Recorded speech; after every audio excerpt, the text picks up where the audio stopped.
Shabbos was Nachamu that just passed. And of course, Nachamu means consolation because of the Tisha B'Av, because of the Churban Beis Hamikdash. So I thought that would be very important to explain what exactly is Nachamu. That's the question. How does God console the Jewish people for the thousands of years of Churban, right? Imagine being destroyed, persecutions, Holocaust, pogroms, inquisitions, expulsions. Imagine that goes on for thousands of years. But when God says, Nachamu, Nachamu, Ami, be consoled, my people. Yoma Elokechem, says your God. That means God, in the end, is going to console the Jewish people. So the question that we have to ask, there are several questions that we have to ask to get to the bottom of this. What exactly is Nachamu? How is a person consoled? And so that's the first question. Then there's a very interesting medrash.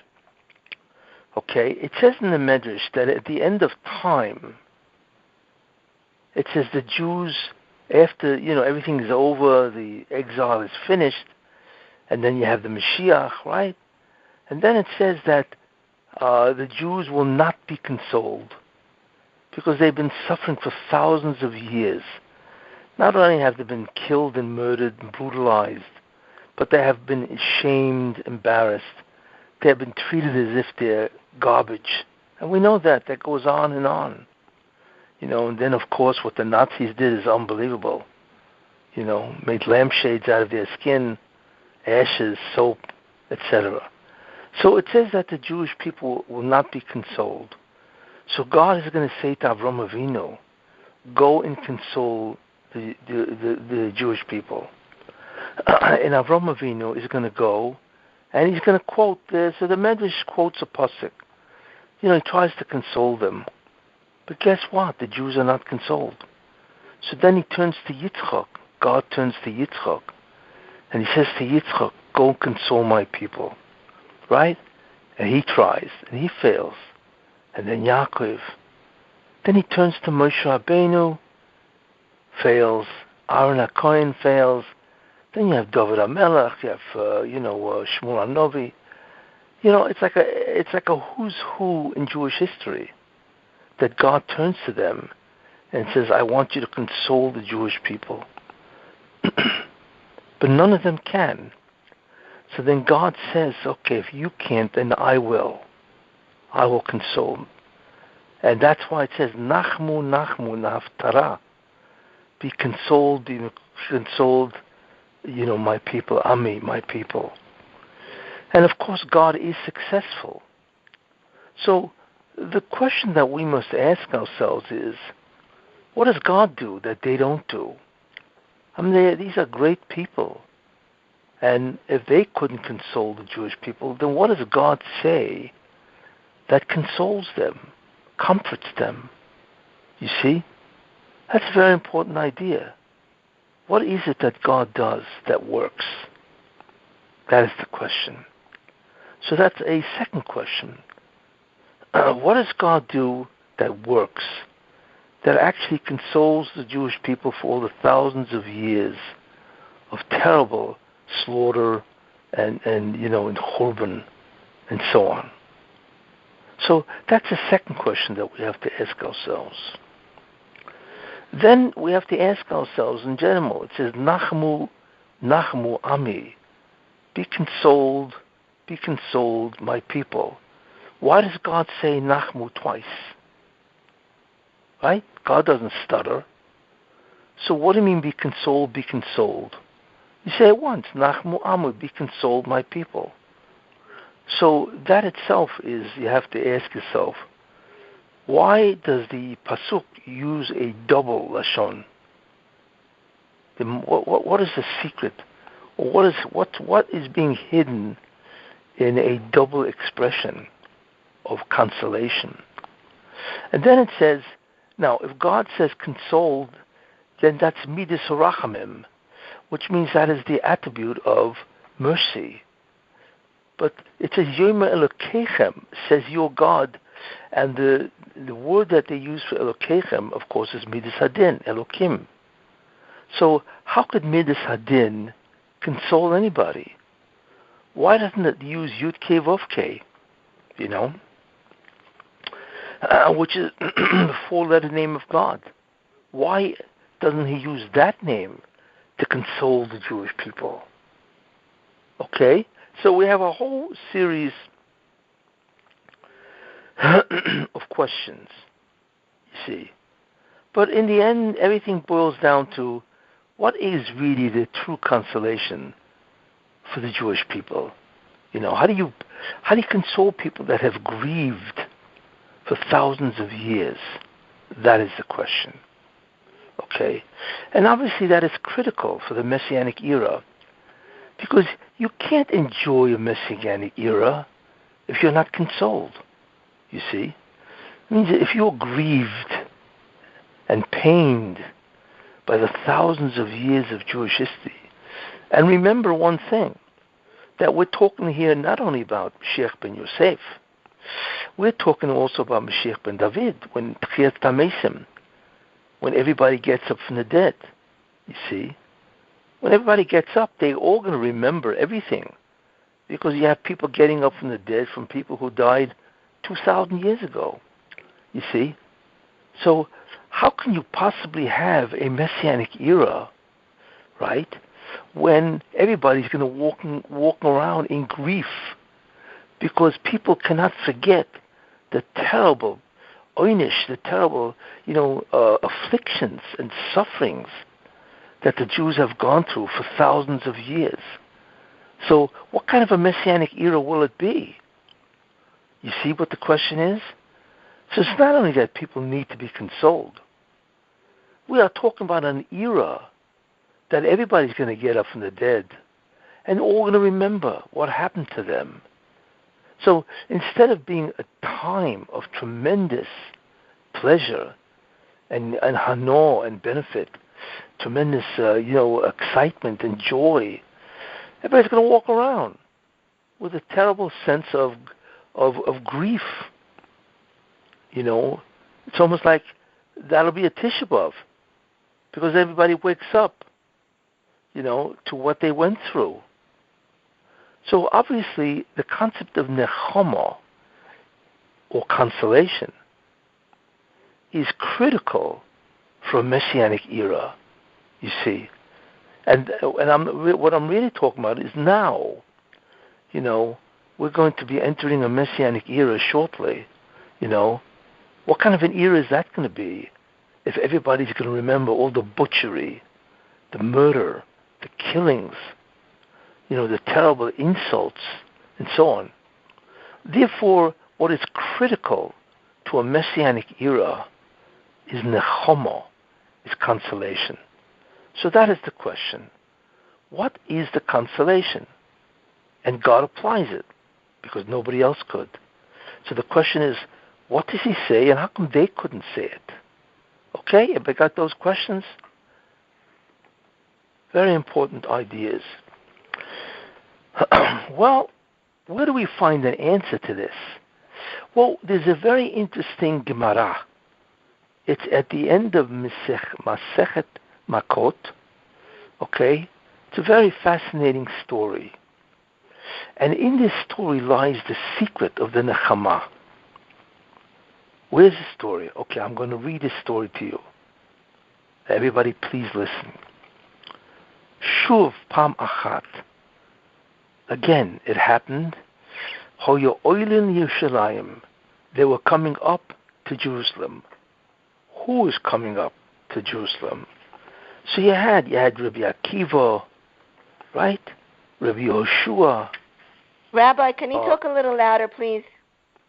I am talking loud. Everybody hear me now? Better. Now, much better. Okay, good. Yeah, so we had Rabbi Gamliel, Rabbi Elazar ben Azariah, we had Rabbi Yoshua and Rabbi Akiva, the great Rabbi Akiva. All four were coming up to the Jerusalem. Then it says Kivon shehigiu laharabah, when they reached Mount Scopus, which is Eretz Israel, Mount Scopus. And by the way, it's called Scopus because from there you get a tremendous view, for those who have seen it, of the Harabayas, the Temple Mount. Okay?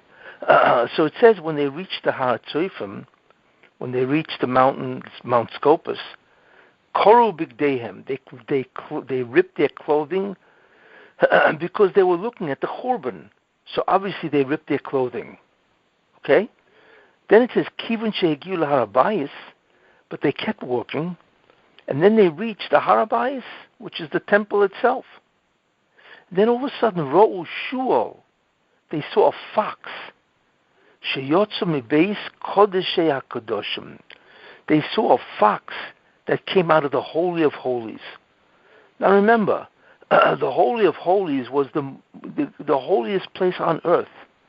It was so holy that the only one who could go in was a Kohen Gadol.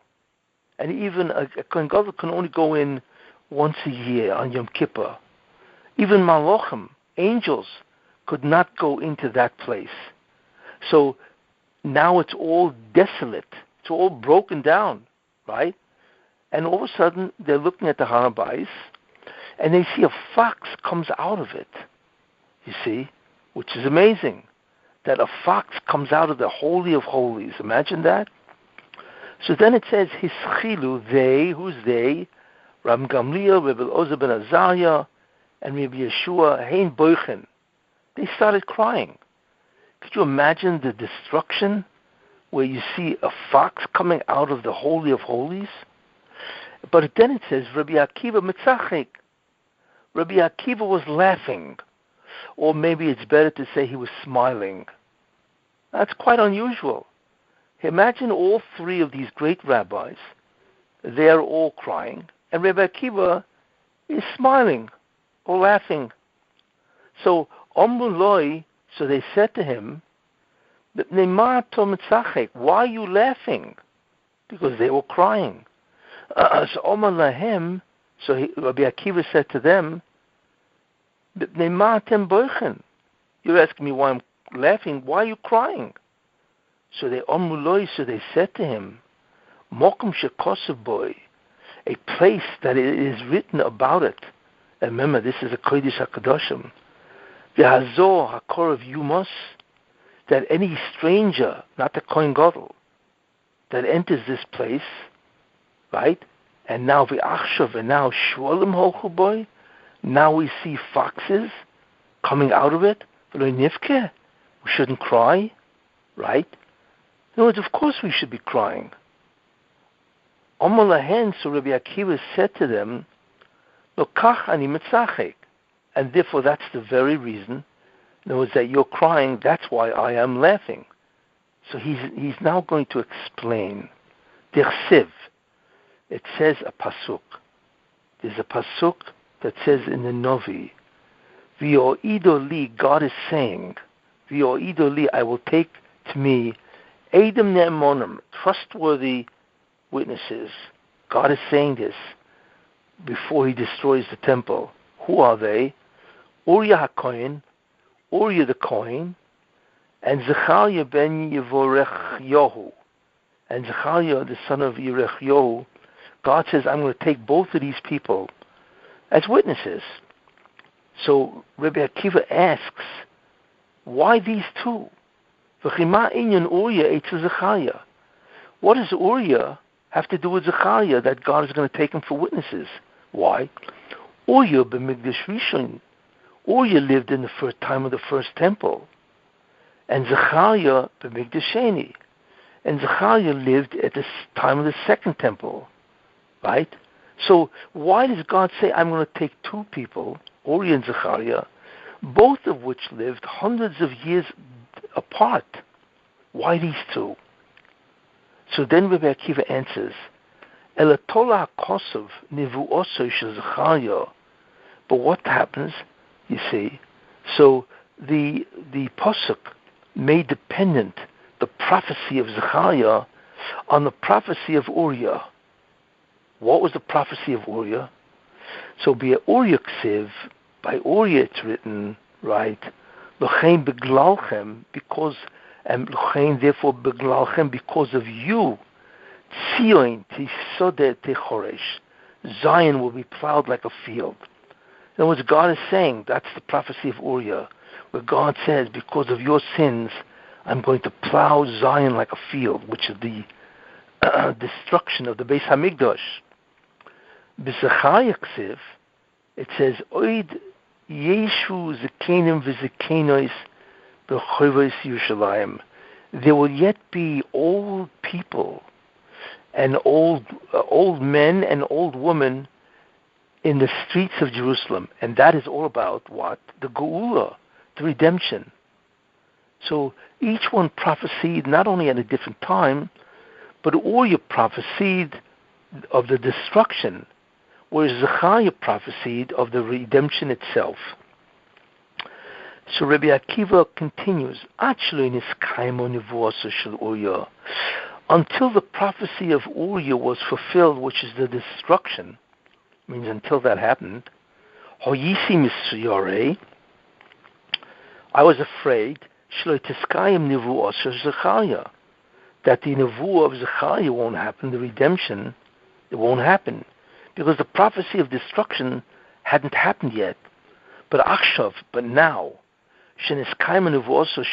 now that I see that God fulfilled the prophecy of Uriah, and he destroyed the Beis Hamikdash, biyodua, it is definite,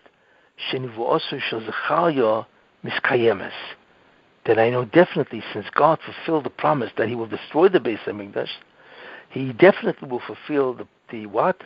The prophecy of Zechariah that what? That the Beis Hamikdash will be rebuilt and there will be the Geula, the redemption. That's what he said. So therefore, it seems that he was saying to them, right, that just like God fulfilled the prophecy of destruction, then he definitely will fulfill the prophecy of redemption. So, Beloshen Hazeh Omuloi, so they, the other three that were crying, this is what they said to Rabbi Akiva. And the Gemara goes out of its way to express the wording. They said, Omuloi, they said to him, Akiva Nichamtonu, Akiva, you have consoled us. Akiva Nichamtonu. A second time, Akiva, you have consoled us. Right? That's what they said. Again, which is interesting. They said it twice. Akiva, you have consoled us. And Akiva, you have consoled us. It's fascinating. So that's the Gemara. You see? Now, within this Gemara lies the secret of the Nachamu. So let's go over the Gemara again, okay, and let's see where it lies. Shuv Pamachas, again, I'm reading it again. One time it happened that they were going to Jerusalem. When they got to the Har HaTzoifim, they all rent their garments. You see? Now, when they got to the Har HaBayis, which is the Temple Mount, they saw a fox coming out. You see? So we can ask a question. A fox? Was this an accident? Why a fox? You know, why not some other animal? Is there some hidden meaning in the fact that they saw a fox coming out of the Holy of Holies? Then it says that they started crying, right? And Rabbi Akiva was laughing, which itself is bizarre. When you see the destruction of the temple, obviously you're going to cry because of the grief. So why were they crying, and how could Rabbi Akiva be laughing? So they asked him, what are you laughing about? So what does Rabbi Akiva do? Instead of answering them, he says to them, why are you crying? Which doesn't make sense. What are you asking them why they're crying? Obviously they're crying. You're the one who seems to be inappropriate, not them. So why are you asking them why they're crying? So then they answered him. It says that, even a Zor, a stranger that goes into the Kodesh HaKadoshim will die, right? And now we see that foxes come out. It's not even people coming out. It's desolate. Where animals live, we shouldn't cry, right?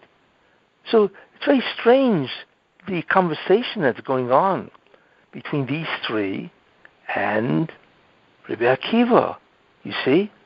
So then he explains, you see, that God says, I'm going to call two witnesses, Zechariah, Uri and Zechariah. And he explains, even though they lived at two different times, but one prophesied about the Churban, the destruction, and the other prophesied about the redemption itself, you see? So we have to ask ourselves, of course they know there's going to be a redemption, right? So what is he telling them? Do you mean they don't know that there's going to be a redemption? Of course. Of course they know. Well, what's he informing them that they don't know? And not only that, why does the Gemara at the end say, B'loshen hazeh? The Gemara wants to tell us the exact wording or the phrase that was used by these three people. You see, why? And also, what was the wording where they told Rabbi Akiva, Akiva nichamtonu, Akiva, you have consoled us, Akiva nichamtonu, Akiva, you have consoled us. It's interesting. It's the exact same thing that God says. Nachamu, Nachamu. Be consoled, be consoled. You see? This is what so it sounds like that Rabbi Akiva did to them what God will do to the Jews. And therefore they told them that what you just did is the exact same thing God will do to the Jews. And that's why it says, Nachamu, Nachamu. You see? So the question is, how do we understand this conversation? You see? And the answer to this is very important, you see. Ultimately, what the answer is the following. If somebody has to go to prison, imagine somebody goes to prison for something that he did not do, right? And all of a sudden, and they put him in prison for 20 years. And believe me, there are many people that are in prison for things that they never did. They're like Cuba, Castro. How many people are in prison for things that they didn't do for years? And the same thing with communist China and so on, So imagine after 20 years, right, they come to tell the guy, by the way, you're now going to be released, right? Why? You're going to be released because the person who put you in prison died. Now, is there a Nachamu? Is there a consolation? Of course there is. Because thank God it's over, right? He's been in prison for 20 years for no crime that he committed, right? And now they tell him your prison sentence is over because the person that did it to you is dead. Yeah, but that person walks out of prison, so he's consoled in the sense that he doesn't have to go to prison. That's true. But is he really consoled? He just spent 20 years of his life in prison, right? For something that he didn't deserve. Doesn't that need consolation also? So in other words, there's two consolations here. One is you can console somebody by saying that what happened to you is now over. You're free. But the second thing also needs consolation. What about all those years that he was in prison for 20 years? Doesn't he need consolation for that? And the answer is, of course. And that is really what the secret is, you see. And that's really what the Gemara is saying, you see. Now, where does it say that? Because it says, you see, what Rabbi Akiva is saying is that, the Jews, they sinned. So obviously if they sin, they don't really appreciate God, right? Because they're sinning, right? So what God does is, I need to teach you a lesson. But that lesson is not a punishment. It's a remedy. It's something that will cure you, that you have to go through. So what I'm going to do is I'm going to destroy my temple, God says, and as a result of the destruction of the temple, I am leaving, and you will be without the divine presence. And then you're going to see what it means to be without the divine presence. And when you grieve over that, when you mourn over that, that will be the cure. That will be the rehabilitation or the remedy, you see. So it comes out that the mourning itself is the remedy. It is the cure, the remediation for the reason why it happened in the first place. You see, that is very important. And this is what Rabbi Akiva says to them. Let's go back where it says that they went to Jerusalem, right? They got to Har Tzufim, and they all rent their clothing. Everybody, even Rabbi Akiva. And then they went to the Har Bayis, which is the Temple Mount, which is the actual Beis HaMikdash, and they saw a fox coming out of it, right? And it says that they started crying. Why a fox? And the answer is, we know a fox has a reputation. What's the reputation of a fox?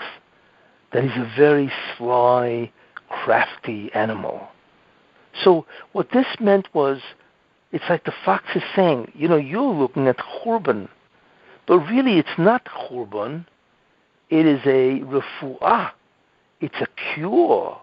It's a remedy.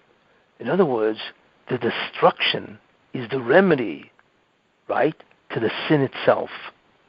And without the remedy, you couldn't have the redemption. That's why it was a fox, because a fox indicates that what you're looking at is not really what is happening.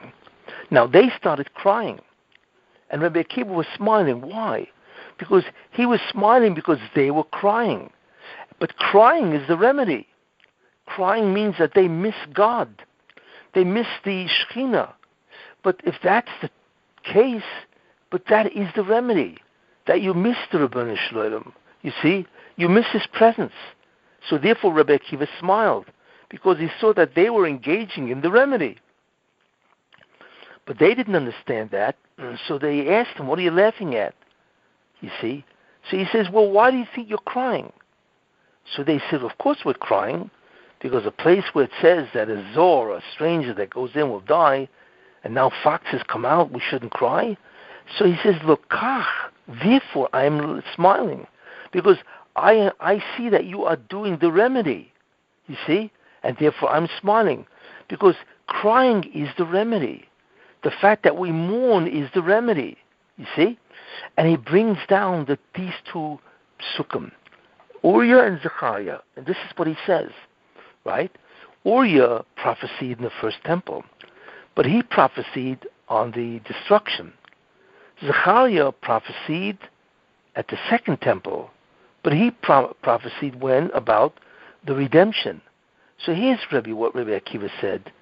Until the prophecy of Churban wasn't fulfilled, right, then the prophecy of redemption won't be fulfilled. But now that I see that the prophecy of redemption of Churban is fulfilled, then the prophecy of redemption, what did he mean? It doesn't mean that since God kept his word and destroyed the temple, therefore he's going to keep his word and bring the redemption. No. It means that because God destroyed the temple, that was the remedy. So now that we have a remedy, of course there will be a redemption. You see? So what Rabbi Akiva was saying is that you don't understand, the destruction is the remedy, which means that if there was no destruction, then there would be no redemption. Why? Because there wouldn't be a remedy, you see. And therefore they said to him, so you, Nichamtonu Akiva, you have consoled us, because of course we know that there's going to be a redemption. But they said a second time, Akiva Nichamtonu, you have consoled us, that the very reason for the suffering is the remedy for the redemption. It is the cure, the refuah, you see? And therefore Rabbi Akiva is saying, and that's the secret of consolation. When God consoles, nobody knows why. We know there's a Churban. And therefore, when God sent all the Avot, Moshe, Aaron, and Shlomo, and so on, Shmuel, and so on, they could say that the destruction will be over, there will be a redemption. But they can't explain how, in every single moment of your life, every single pain that happened is the cure. They can't say that because they don't know. Only God knows exactly why everybody suffers. You see? So therefore, they really cannot console the Jewish people. They can only console them by saying that God will redeem you. Fine. But why did we have to go through such suffering? They cannot answer the rationale for that. That's why God says, Nachamu, be consoled.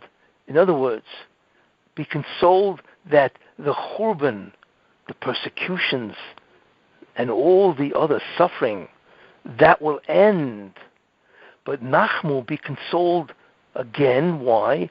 Because I am now going to explain to you how everything that happened to you itself is the cure, you see. And therefore a person can be consoled. Why? Because he now knows that the reason why he had to suffer is only because it was the cure to the disease, you see. So that's what consoles him, you see. It's like a surgeon, when a surgeon tells somebody, that I have to operate on you, But the consolation is that, okay, it's terrible that you have to operate, which is churban, but that is the remedy. You'll be able to survive. So therefore a person is consoled that the suffering he will have to go through, which is a surgery, has a meaning, has a rationale. You see, that's the consolation. And therefore God says, Nachamu, Nachamu Ami. Be consoled because someday all of this nightmare will be over. And then God says again, Nachamu, be consoled. What does that mean? I will now explain to you that everything that I did to you, all the pain, the pogroms, the inquisitions, the Holocaust, persecutions, the expulsions, all of this, I had to do. That was the surgery, you see. And therefore, because I had to do it, and I will explain to you how it was the remedy, you can be consoled that it happened. And that is what consoles the Jewish people, because they realize that if God has not put them through the suffering, guess what?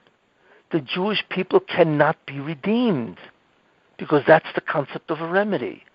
Without a remedy, the disease does not go away, you see?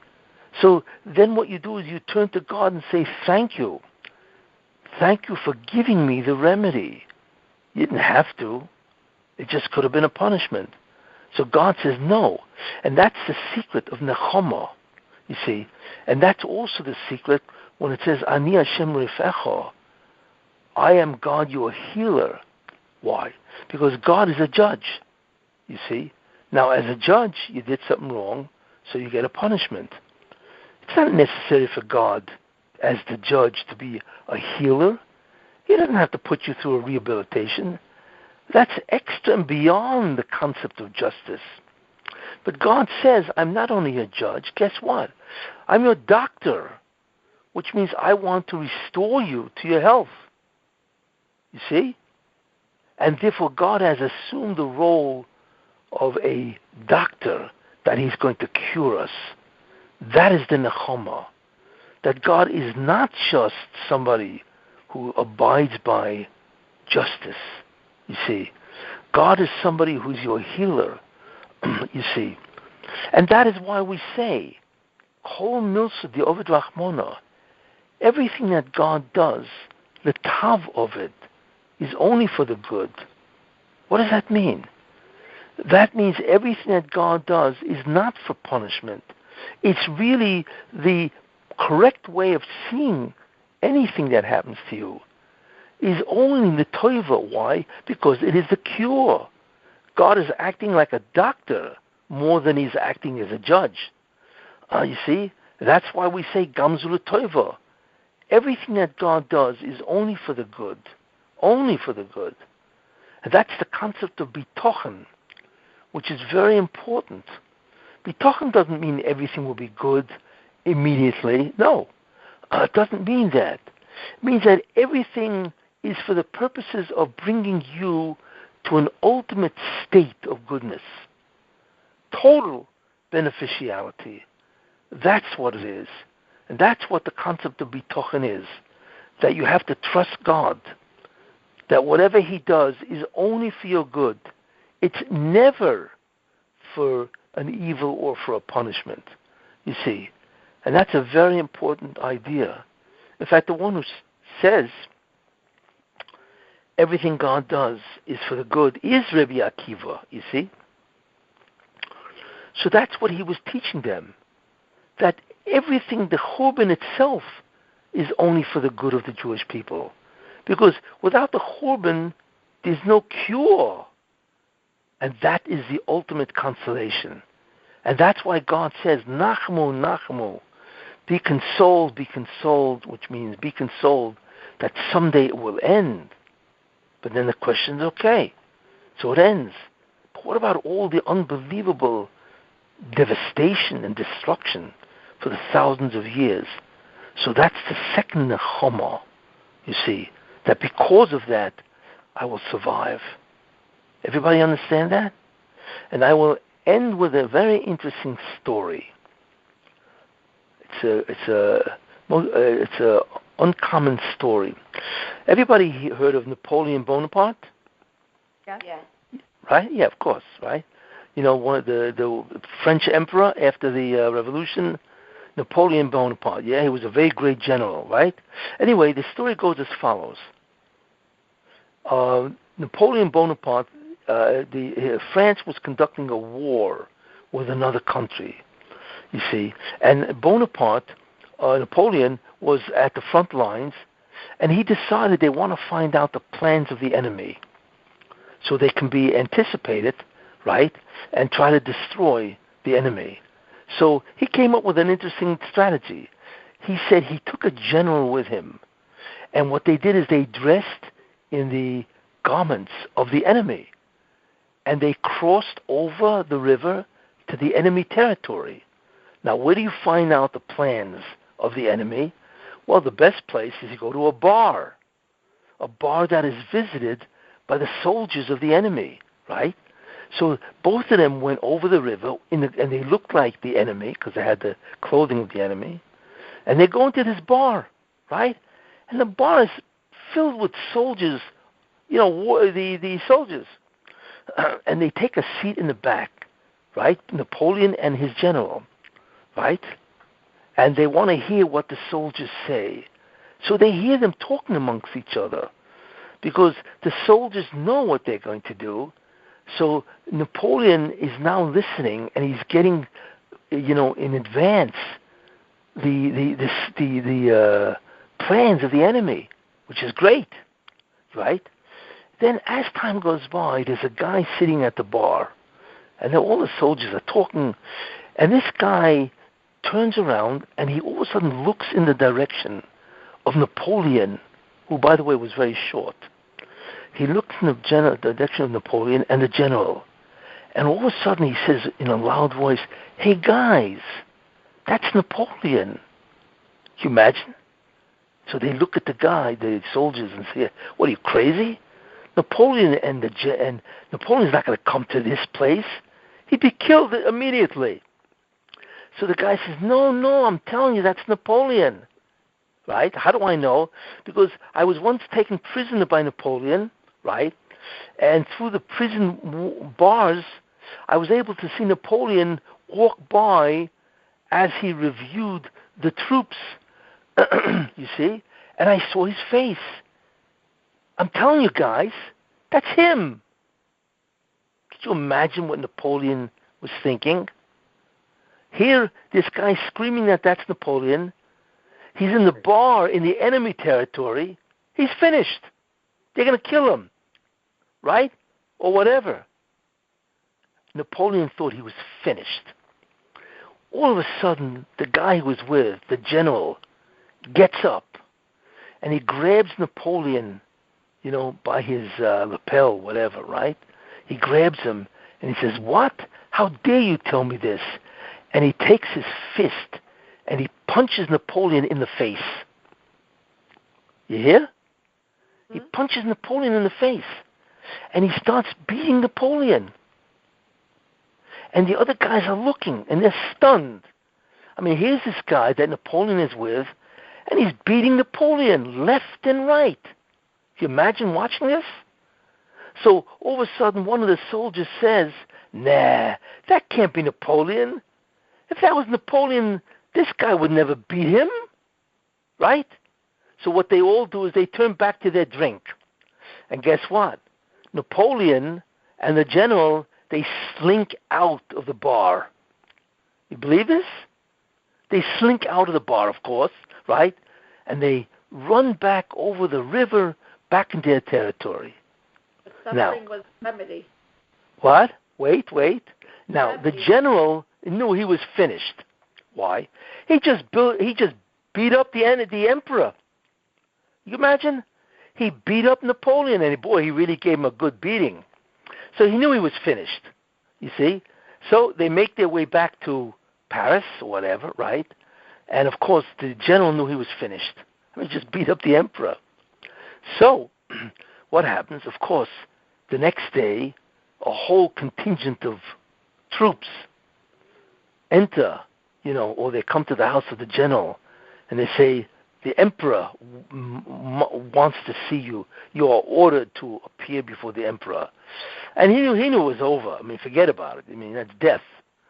So he appears before Napoleon, and Napoleon says to him, imagine, and he's all bruised, right? He's all bruised from the beating. He says, before I pronounce sentence on you, because you beat me, right, I want to ask you a question. When you were beating me, right, what do you think I was thinking? That's what he asked the general. As you were beating me, what do you think I was thinking? So the general said, well, I'll tell you what I think. You were probably saying to yourself, boy, am I going to get this guy back. You see, I'm going to get him back if we ever get out of this place. And I'm going to get this guy killed because he beat up the emperor. That's what the general said. So Napoleon told him a very important idea. He said, no, you're making a tremendous mistake. Because I realized what your strategy was. Your strategy was that you were going to try to convince the other soldiers. And the only way to convince them that I was not Napoleon is to do something that nobody would ever do to Napoleon, and that is to beat me. You see? So I realized that every time you hit me, that was going to try to convince the soldiers. So what I was thinking as you was beating me was, hit me harder. Hit me harder. Why? Because I realized that if you don't and you don't convince them, we're all dead meat. You see? In other words, what Napoleon was saying is that the beating itself is the refuah. And he realized that if the guy stops or he's not able to convince the other soldiers, he's finished. They're both finished. You see? That's the Nachamu. The first Nachamu is that it ended and they were both able to go back to the other side. But the second Nachamu is that the logic of being beaten is that is the cure. That's the remedy. Because if they can't convince the soldiers, they're finished.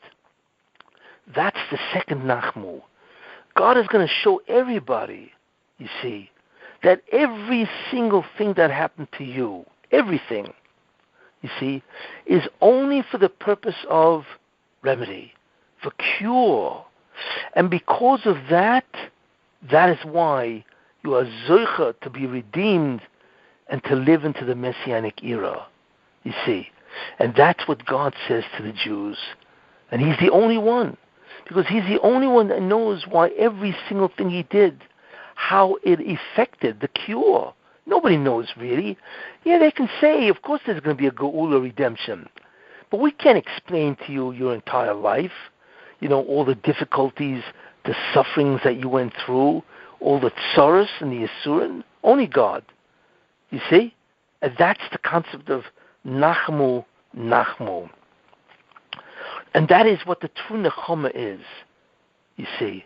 The Nechama ultimately, and we need to have a Nechama in the Messianic era, because how can we forgive or forget all the brutalization of what happened? And the answer is because God is going to demonstrate that without this, we could never have been saved. Thank God that God did what he did, And that's what enabled us to be saved. And that's why it says in the Pasuk, Eis tzara liYaakov. It is a time of terrible troubles to the Jewish people. Umimeno, and from it, Yivosheya, he will be saved. So normally you learn it is a terrible time for Jacob, which means for Jews, and from it he will be saved. No, Umimeno, and from it means because of it we will be saved. You see? And that is what the real concept of Nechama is, which is Rabbi Akiva. And that's why they said the exact same thing that God says to the Jews. Nachamu, Nachamu. They said to Rabbi Akiva, and that's why the Gemara says, Beloshen hazeh omru. It goes out of its way to explain the exact phraseology of what these rabbis said. That you have consoled us, Akiva, that all of this is a remedy. And as a result of that, when the era of the Mashiach comes, and according to the Medrash, God will console the Jewish people. And guess what? Every single Jew will be consoled, because we will have been given the understanding of every single tzara, everything, from the time we were born until the time we pass.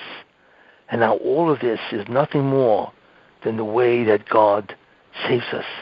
And that will provide indescribable joy, you see. So, on the contrary, instead of grief, we will experience untold joy. You see? And now you understand what the secret of Nechama. And in the end, that's why you must have bitachon. You must believe that everything that happens to you is not a punishment. It is a cure, a remedy, because God wants to rehabilitate you, you see. So everything is gamzul toivo. Whatever God does is always for the good. You see. That's why when you heard of Rabban Kotler, when he was dying, in 1962, so his family said, don't worry, it's going to be good. So Rabban, of course, was the greatest man in the generation. He said, no, you don't understand. It won't be good. He said it in Yiddish. It's a showing good. It is now good. You see? It's not that it will be good. It is good. Because obviously, if I didn't need this to be redeemed, I wouldn't be getting this. So this has to be part of the cure. So it's already good. Thank God that God is doing this, because this guarantees that I will survive and I will be in Olam Haba, right? I will be in the messianic era. You see? And that is the secret of Nechama. And that is why it says Nachamu, Nachamu twice. Any questions? Yes. Why did it say... Can you speak louder? The question, Nachamu, Nachamu Ami, Vayomer Elokechem. So why was it Midat Hadin and not Midat Chesed? Was it just because that the suffering is the remedy? Well, the reason for that is because the consolation is that there is no nechama. Instead, what it is his cure. In other words, the fact that God acted in a just manner, right? That is the cure. In other words, he's not giving you something for free in that sense, but he's actually, by exercising justice, that is the cure. And that's why it says Elokechem. You see, that means God's justice is a cure, not a punishment. Good question. I'm glad that you remember the questions. Okay, so Rabbi, this phase of Nachamu is going to start in the year 6000? No, it'll start. Well, we are now going into the. You want the redemption? No, the phase of Hashem actually consoling us. You said that happens once we're resurrected. Well, that actually happens when Mashiach ben David appears. Actually, it's even when Mashiach ben Yosef. But certainly when Mashiach ben David appears, then everything is explained.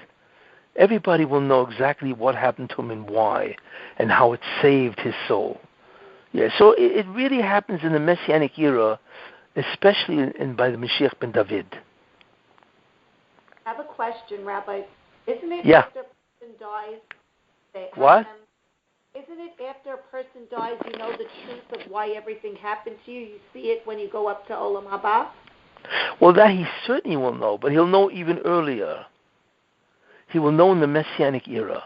It won't wait until the end. No, Like I say, because everybody wants to know, how do I explain this terrible life? Because if you don't have an explanation, how you can enjoy the Messianic era? Right? So you don't know it when you die? Like if a person dies, Hashem doesn't tell you why everything happens? Like the emet doesn't come to you then? It has to come when you come back? Well, probably to a certain extent you know, but not fully. The full explanation is revealed, in the Messianic era. And then, so just so I remember correctly, what we get resurrected after this? Well, the resurrection happens right after Mashiach ben David comes, not in the time of Mashiach ben Yosef. Mashiach ben David comes, he kills the Zoham as dead, and he ushers in the Messianic era, and then all of a sudden we get resurrected. Correct. Exactly. So we get consoled right before we get resurrected? You have to wake up to We get consoled. No, after we get resurrected. So that's what I'm saying. Isn't that in the year 6000? Because No. That's the end of time. That is the end of Olam Hazeh. The Mashiach ben David's era is before the end of Olam Hazeh. No, but right? didn't you say it's going to take 210 years for everyone to be resurrected? Yes, yeah, but as they get up, they are informed everything that happened to them. Got it. So whoever's last, that's the last, and whoever's beginning. But in That's right, yeah. What? That in 9.5 years should be the resurrection. Beginning of it. Well, say that again. I didn't hear you. What? The beginning of the resurrection will be starting in 9.5 years from now. Well, yeah, when Mashiach ben David comes, yeah. But what happens? Look, we are in a tremendous. We are what's called down to the brink. So, what did you feel or hear anything that happened to Mashiach ben Yosef this past Tisha B'Av? Did I feel anything happen to Mashiach ben Yosef? Like was there anyone that felt the klipas being released, or, No, not yet. Not yet. But not yet. We are headed for a brink. In terms of, there are two things going on which are fascinating. One is that there are a tremendous amount of protests against Netanyahu, and we know Netanyahu is basically the end of the era of Rav. Okay? But what we're witnessing is the beginning of the overthrow of that person. And he is and in order for the Mashiach ben Yosef to come and to do what he does, that must be overthrown. There must be a transition period between the era of Rav. What? You don't think Hashem appeared to Mashiach ben Yosef yet? Did he appear to them? That is unknown, but I'm sure the Mashiach ben Yosef is wondering who he is. You think he knows who he is? You think he knows something's up with him? Well, he may suspect. I think, I would imagine that God will drop hints. Look, Moshe Rabbeinu, while he was away for 56 years, can we say he was completely oblivious of who he was? I mean, he was an incredibly spiritual person. I mean, he didn't know ultimately for sure, but I'm sure he wondered about who he was and why it came out. Why was he born and lived in Pharaoh's palace for 26 years? And now of all the Jews, he was chased out of Egypt. He has to wonder about all this. Not only that, he was also in contact with his spiritual abilities. Look, he was an incredible person. All of this has to mean that he was aware that there's something going on here. But he didn't know who he was, really, until the sneh, until the burning bush. He may have suspected, When did the sneh happen? Like, is there a date? Do we... Like... Yes, the sneh happened exactly a year before they left. The sneh happened on the 15th day of Nisan, at night. Exactly 1 year before Yetziat Mitzrayim, the year 2. That's right. It happened exactly 1 year before Yetziat Mitzrayim. Do we think that's going to happen again in the same time frame? Like this April, Hashem's going to appear to him? Or would it happen sooner? There's no question that Nisan is going to be something very significant. But I believe something significant is going to happen even now in Elul and Rosh Hashanah. Remember, the decree of the redemption has to be ordered in Elul. Yes. You know what I'm saying? It has to be ordered because that's all the decrees, So I believe this Rosh Hashanah is going to be a tremendous gzera, and I'm hoping that it's really the beginning of the end, that the decree will be that the redemption has to start. Sure, people can't go to shul. What was that? I think that's why Satan is working very hard to make sure the Jewish people can't pray in shul with the COVID, with this corona. Well, a lot of Jews, there will be a lot of Jews that don't go to shul. What's interesting is that the first day of Rosh Hashanah is Shabbat. So there's no tekiah, there's no shofar according to the Torah. When they can't blow the shofar on Rosh Hashanah, the strength is with Esav. Say that again? I learned that when you cannot blow the shofar on Rosh Hashanah, I heard when you can't blow the shofar on Rosh Hashanah, it's not a good thing for the Jewish people. No, but we're protected because it says Zichron Truah, to mention the Truah.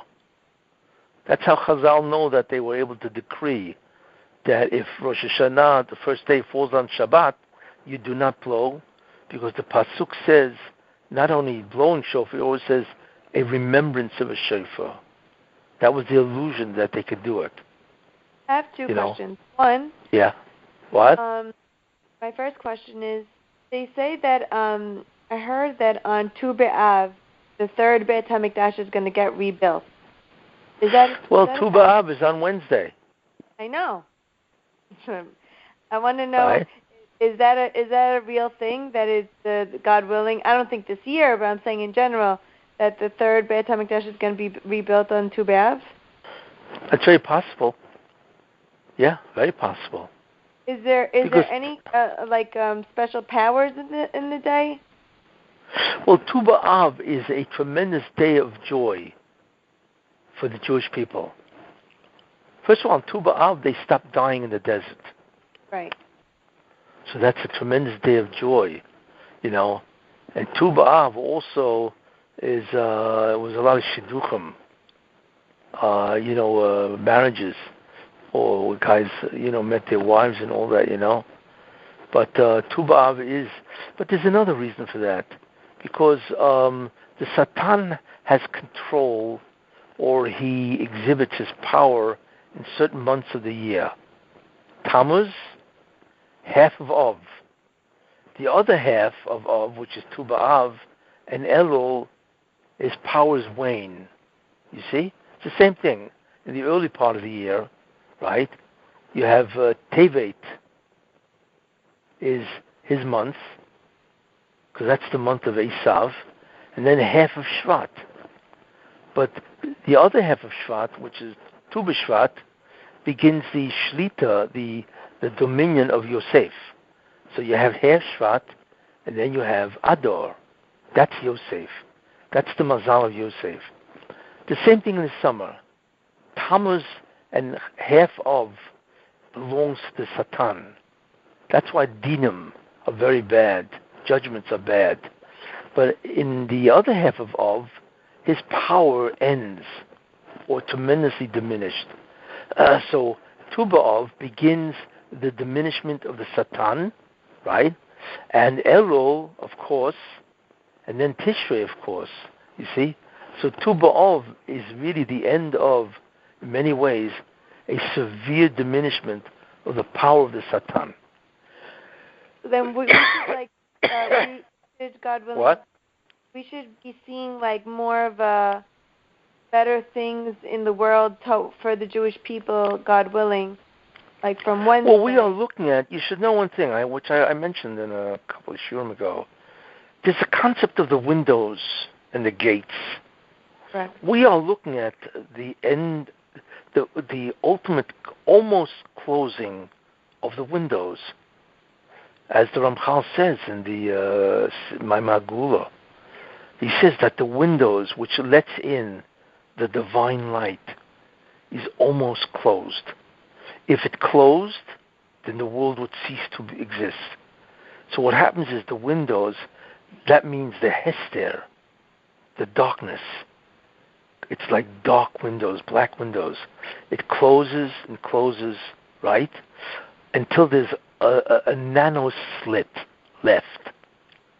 And then as soon as it hits the nano slit, instead of closing altogether, it springs open. And then all of a sudden the light comes in. That means that there has to be a historical event, or maybe a series of events, where Keheref Ayin, overnight, in a blitz, something is going to happen where you're going to see the redemption. You see? And that could be, right now, historically, you have one of two things. It could be the total downfall of Biden and the Democratic Party, and the complete resurgence of Trump with both houses.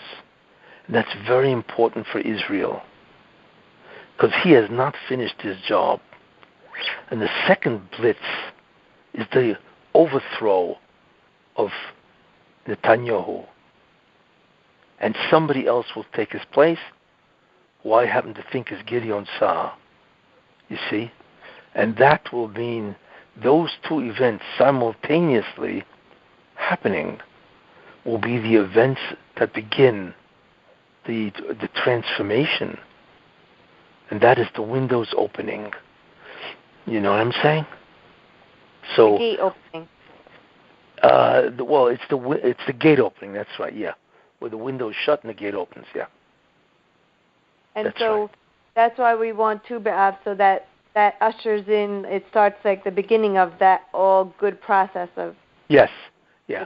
So Tu B'Av this Wednesday is a very important day because it signals the beginning of the end, or the tremendous diminishment of the ability of the Satan to do what he does, which is Kitrugim.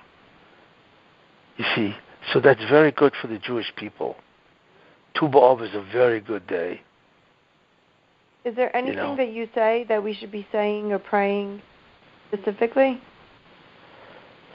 On Tu B'Av? Yeah. Yeah, well, maybe the best to do is take Tikkun Chatzos. Say what? Tikkun Chatzos. Tikkun Chatzot is in the Siddur. It's a tefillah that mourns the temple and prays for the redemption.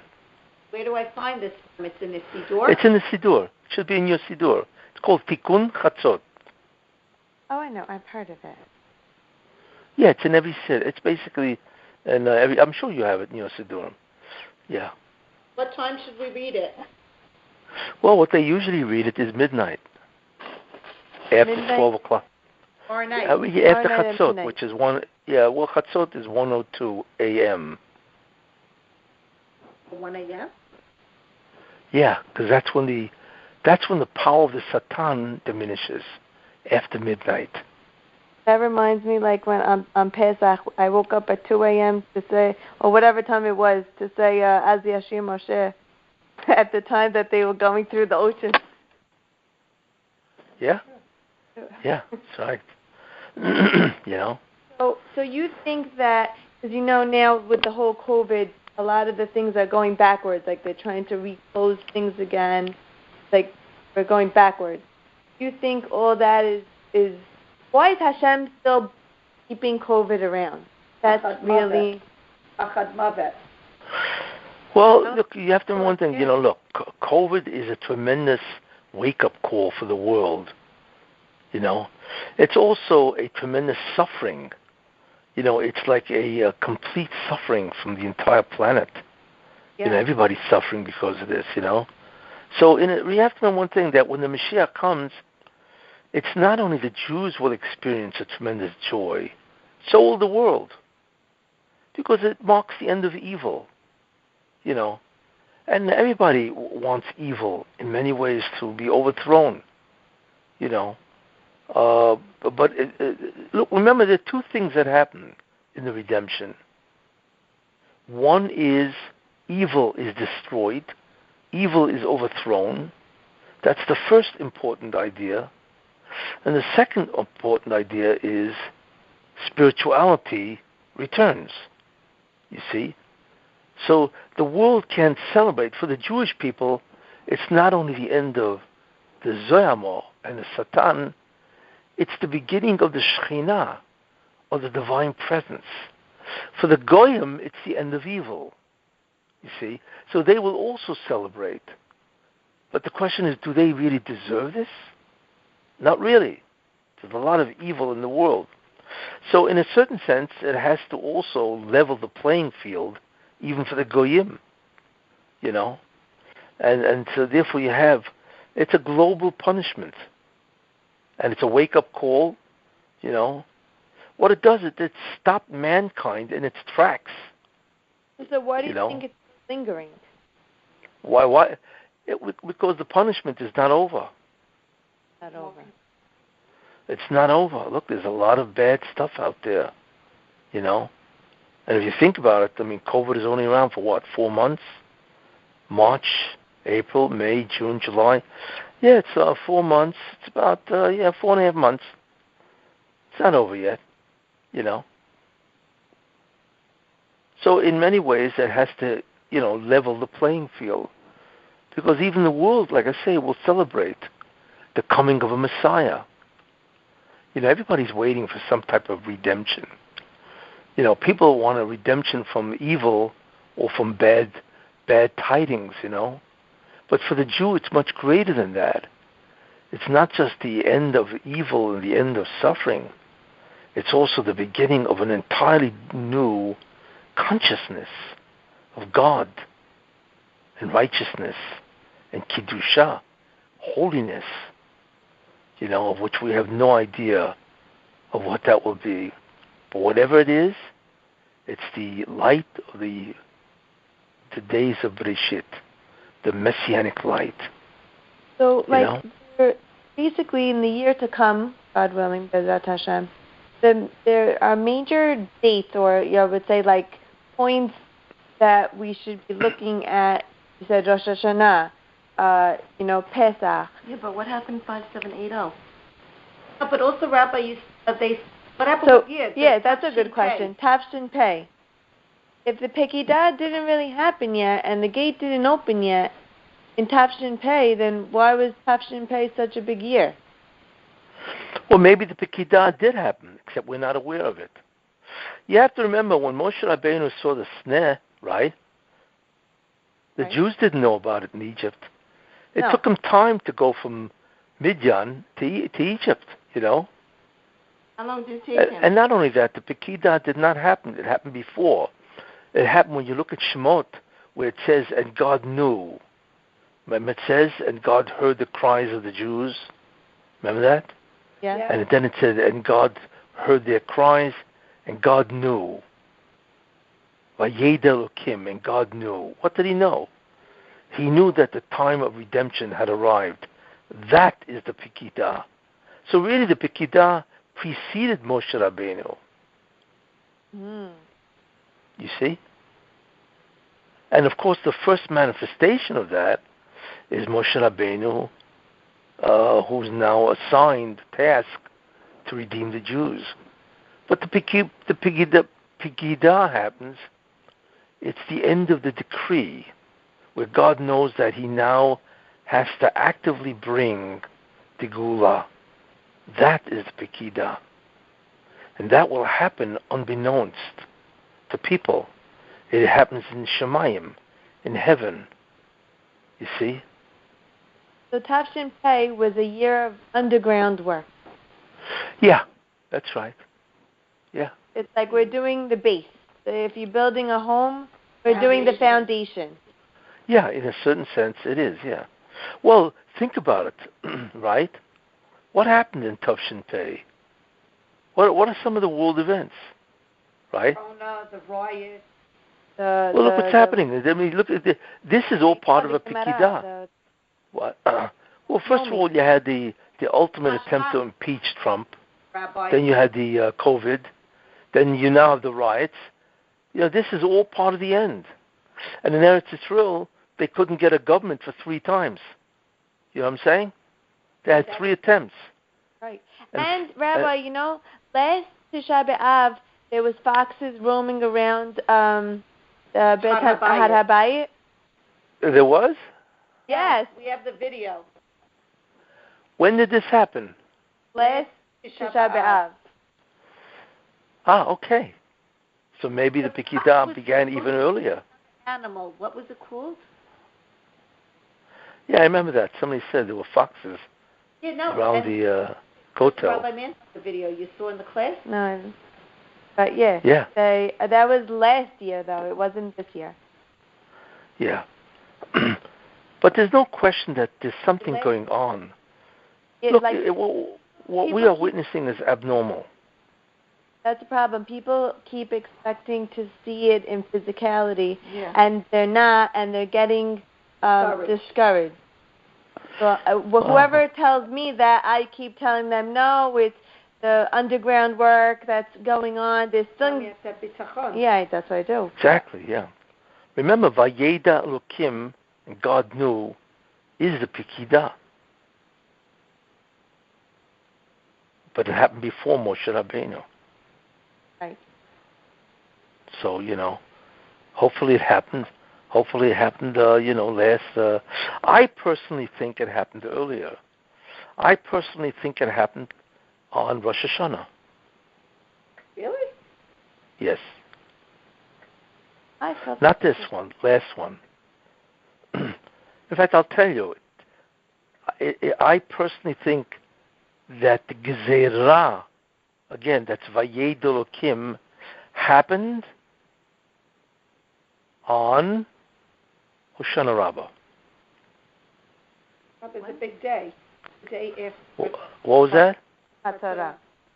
That's a big day. And also a long time ago. So that happened, you think this year, that was Hoshana Rabbah, that passed, that was touching. It was the Pekidah. Well, like I say, how you feel? I understand, and I'm not taking your word on it. Don't worry. I'm just asking your opinion. That's okay. So now, didn't you one time you gave a class that Hashem also Kislev is an opportune time for Hashem to bring miracles? What was that? A time ago at Laura's house, you said something about Kislev. You think that he'll appear in Kislev? Is that a chance or no way? Oh, you mean Hanukkah? Yeah. Yeah, once the Pekidah happens, then every holiday will be tremendously significant. Yes. Oh, so it doesn't necessarily have to be Pesach for him to appear. No, well, the Pesach is the real redemption. I mean, that will be a true moment of redemption. But when there's a lot of leave our homes and go. Yeah, well, or either that, or we'll be freed. Yeah, that's a real redemption. But there are many steps to redemption. The Makot was a step to redemption, even though it wasn't, and it was a type of redemption, because once the Makot started, there were no more slaves, so they were redeemed. Feels that COVID is a makah. COVID clearly is a makah. Yes. He thinks we were already on. We did 2 makahs already. He thinks BLM was a makah also. Who? Black Lives Matter. my husband thinks also, he feels that Black Lives Matters and all the riots and all the uncertainty and not safety and or no police and all that, that's also was a makah. Like he thinks we're already on, we've been through 2 makot. But aside from that, there's a lot of the real makot from Mitzrayim happened this year. There were frogs in one place. There was the grasshoppers all over. There was the barad. In Africa, I don't know what happened. The water. Oh, the locusts. All the locusts, yeah. I mean, real makot are starting to reappear that they haven't seen since the time of Yetziat Mitzrayim. Yeah. There's a locust plague in Africa and even in Asia. But also, did you see in Saudi Arabia, they had the frogs. I never saw thousands of frogs all over. Oh, yeah? It was terrible. I didn't hear that. Okay. That happened this year also. Yeah. Well, listen, there's no question that things are happening.